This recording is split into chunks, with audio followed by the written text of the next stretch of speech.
చేతికొచ్చే పంట కళ్ళ ముందే కాలిపోవటం, మంటలు ఆర్పబోయి రైతు గంగన్న మరణించడం అత్యంత బాధాకరం.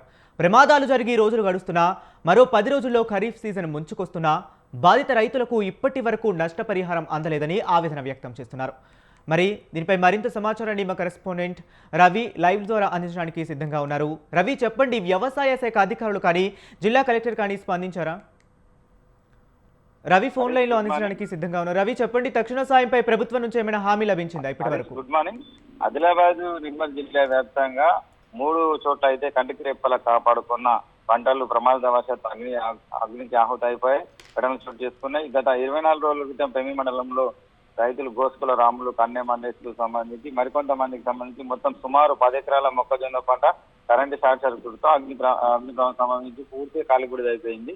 అలాగే బోత్ మండలంలోని కనుగుట్ట గ్రామంలో సుమారు 70 నుంచి 80 ఎకరాల జొన్న పంటలు ప్రమాదవశాత్తు అగ్నికి కాలిబూడిదైపోయాయి.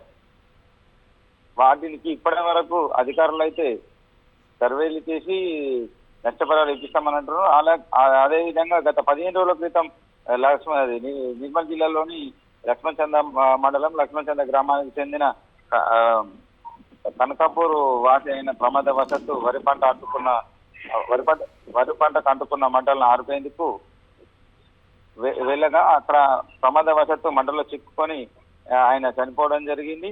ఇప్పటి వరకు అయితే ఈ ఘటనలకు సంబంధించి పూర్తి సర్వేలు చేశారు, కానీ ఇప్పటి వరకు వారికి ఎలాంటి నష్టపరిహారం మాత్రం అందించలేరు. దీంతో రైతులు ఆందోళనకు గురవుతున్నారు.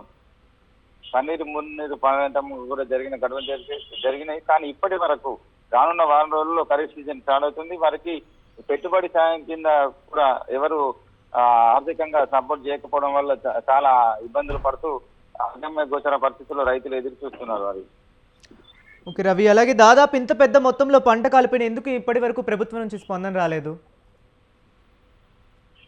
అధికారులు మాత్రం సర్వే చేసి నివేదికలు మాత్రం ప్రభుత్వానికి పంపించామని, ప్రభుత్వం నుంచి ఎలాంటి సహాయ సహకారాలు అందించాలని సూచనలు సలహాలు రాగానే బాధిత రైతు కుటుంబాలకు మేము సహాయం అందిస్తామని అంటున్నారు.